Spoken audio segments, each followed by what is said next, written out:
to Architecting. I'm your host, Angela Motzi.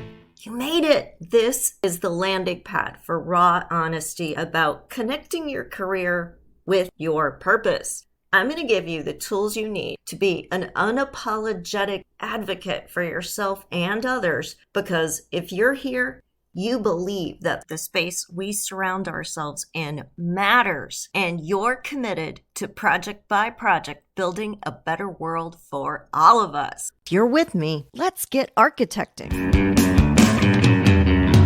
Bright lights, it's Angela, and I am really excited about today's topic. This is something so many of you send me DMs and emails about. And especially as we're heading towards the end of the year, a lot of firms are doing reviews. And so the spotlight is on performance.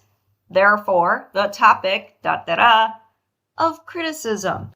Can you handle criticism? Should you handle criticism? What is fair criticism? How do you process hearing something that maybe makes you a little bit, let's say, uncomfortable? We are going to talk about all of this today, so stay tuned. This is going to be some really valuable stuff that will help you not just in a performance review, but literally deal with people maybe being less than happy with you in every situation in your life, whether you're dealing with family and friends or with a client who's less than thrilled about something. You're going to find some really valuable takeaways in this. Criticism is a form of feedback. However, it could be either constructive criticism or it can be destructive criticism. How do you know the difference? Constructive criticism should focus on facts, actions, and should never be personal. Someone could say, you didn't handle that meeting well. You pushed back a little bit too hard when the client disagreed, and you should have worked to build consensus. And that would be constructive criticism. You would understand what you did wrong. You would know what you could do better next time. In the same scenario, someone could say to you, you were really aggressive in that meeting and it pissed the client off. Now we've got to backpedal to try to win them over again before they get really mad. That makes you wrong, provides zero feedback on specifically what you did wrong, implies a threat, and does not give you any idea on what to do better the next time. So that would be destructive criticism.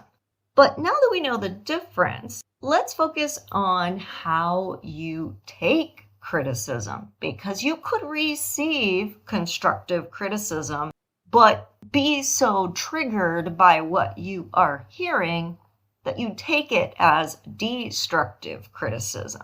For example, a coaching client that I worked with, whose name we'll call Mira, was telling me about how her male colleagues were constantly he-speaking and man-splaining, that they interrupted her, that they criticized her all the time. As we went to work on finding a specific situation and doing a play-by-play on that situation, it turns out that what had triggered her was being pulled aside after a meeting and told that she had not done work to the level of completeness or quality that was expected for the meeting, that her teammates had tried to check in with her but had felt she left them hanging at the last minute, and that during the meeting she started rambling and seemed unprepared and didn't know answers that she should have to questions that the client asked. Her teammates felt that they had to jump in to the rescue. Since Mira had the narrative going that she was being discriminated against by male colleagues as a female, she immediately could not take that criticism as anything but a male colleague criticizing a female colleague. She could only see that this was an attempt to demean her, to diminish her, to hold her back. When I started asking her about the effort she put in, about her understanding of what was expected prior to the meeting, it came out that she in fact had promised to do work that she didn't do, that when her colleagues followed up with her a few days before the meeting, she promised them it would be done, that she had had an issue go on in her personal life that she had not shared with anyone else, that had taken her time and attention away from work. So in fact, the criticism that she received was justified. She did not do work to the level or quality that was expected and that she herself had agreed to do. She was unprepared for the meeting and hadn't done her homework. And when we looked at what her project manager actually told her, it was constructive criticism. He did ask about whether or not she understood the expectations. He did ask about whether she felt that she could handle that level of workload. He did reinforce that if she felt that she was stuck or having problems, that she could reach out to him.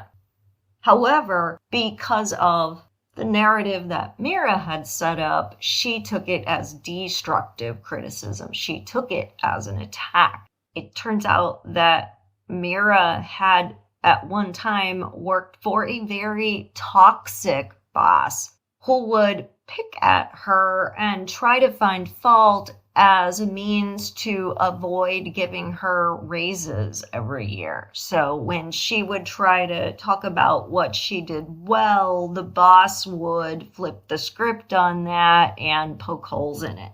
It created an essential mistrust on her part and a skepticism that she would be treated fairly as a woman in the profession.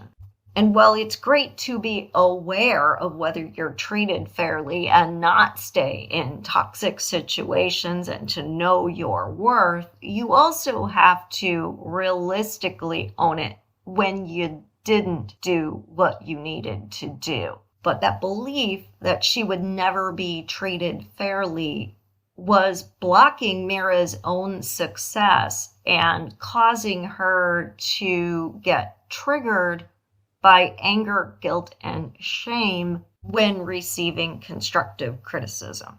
I've also had many of you write in and say, I've been told I'm uncoachable. What does that mean? Uncoachable refers to somebody who is set in their own belief system and not willing to be open to suggestions, not willing to be open to change or implementing new processes. So while the person may be wanting to get a raise or a promotion, wanting just general advice about how to advance in their career, when they're told what they need to do, they dismiss it and they don't do it because they're convinced that what they're doing is good. Well, if what they were doing was good, they would be getting the result they wanted. People who are coachable will take advice, will adapt, will change. People who are uncoachable become defensive and make excuses. So this is something that happens a lot and leads to this question of what is true. One person's version of the story is not the same as another person's version of the story. I'm going to drop a little bomb here and tell you that all truths are true. How can that be? Truth applies to our perception of a situation based on the tools we have to interpret the facts. While there can be different versions of the truth, for each person with a version of the truth, they are legitimately interpreting the facts of the situation with the best of intention. They really do honestly see the situation the way that they see it. They've got a belief system around the way the world works. That could be based on past experiences. That could be based on things they were taught. That could be based on examples they've seen from other people they know and how that has played out for those people. And that's why we can't resolve the criticism issue by simply saying, where is the truth? Because our truths are our own, even if no one else in the world agrees with us, if we believe it, it's our truth. And our behavior is based on that belief and that truth. The advice that I gave to Mira was not to worry about which truth was truthier, but rather to worry about how authentic a situation is. When we act from a place of authenticity, we are in integrity. Integrity is the state of being whole and undivided.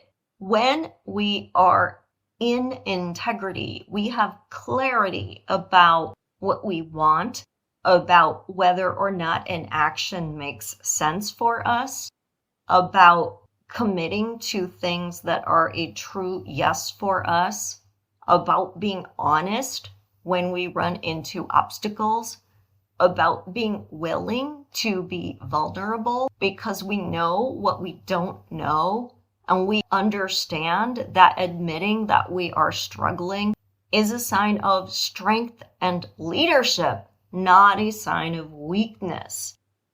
When we are in integrity, we're not competing with other people because other people don't matter. What matters is that we are taking aligned action.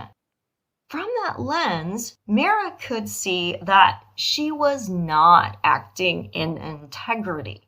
She never stopped to think about the part she played in a situation that went off the tracks. She didn't take accountability for her own actions or lack of actions in this case, and instead went straight to blame. When she could blame other people, she did not have to experience anger, guilt, or shame around her own actions. But in order to blame other people, she had to engage in the opposite of integrity, which is duplicity. Duplicity is when we are fracturing ourselves, when we are being fundamentally dishonest about what is going on, when we do not take responsibility for the choices that we make, when we fail to communicate with other people because it's easier to just try to do an end run around them or hide instead of showing up and being vulnerable. Criticism absolutely can trigger feelings of unworthiness. However, it doesn't have to be that way.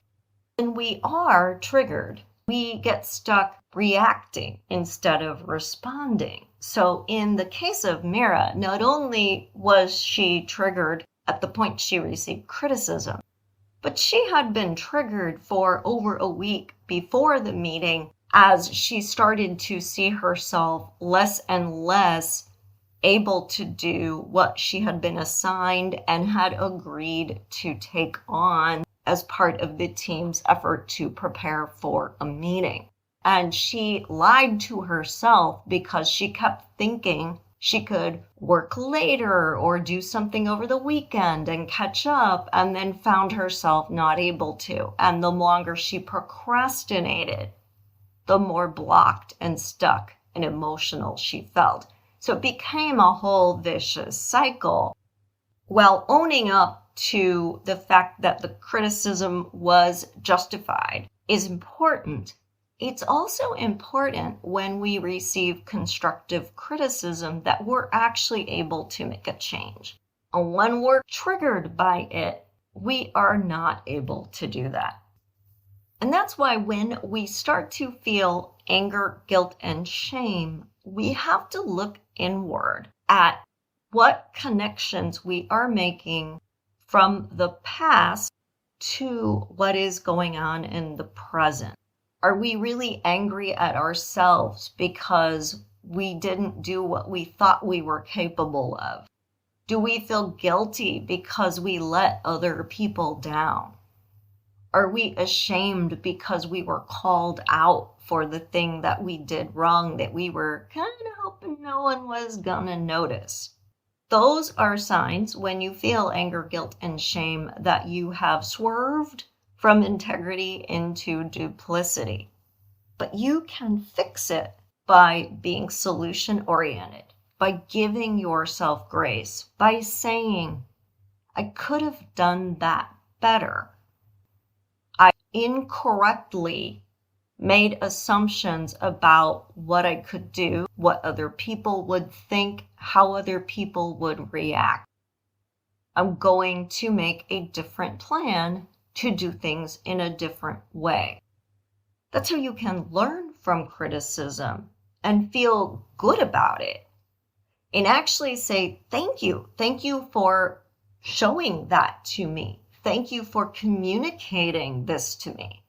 How you can stay curious and ask more questions and learn and grow from the experience.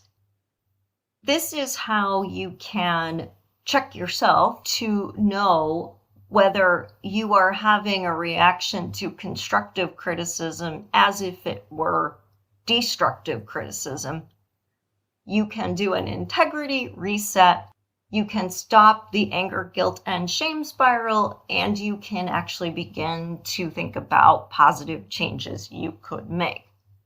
It doesn't mean that every time you feel that criticism was unfair, that you're wrong, because there is truly out there people with their own triggers, their own issues, who will transfer them onto you. When we have something said to us that doesn't make sense or that feels unfair, know that you don't just have to listen to it.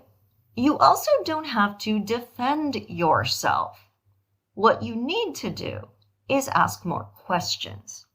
That will help you surface whether the criticism is coming from bad intent or maybe a lack of understanding of some of the issues in the situation. Questions like, what makes you say that? Or do you have examples that you could give me? Do you have some suggestions of how I would do it better? Or if it was you in the situation, what would you have done? You could begin to unravel this sort of like you were investigating a mystery and start to piece together what's really going on. The more insight you can get into someone who's offering you criticism, the better you're going to be able to work with that person in the future, or even make the decision that this is a situation and or person with whom you no longer want to interact. So maybe this means you have to request a different supervisor or choose to change jobs. But you can't do that if you are not first curious and you don't first make an effort to empathize with the person and their motivations and find a way to harmoniously work together. Often when we have destructive criticism, the person who is offering it is projecting.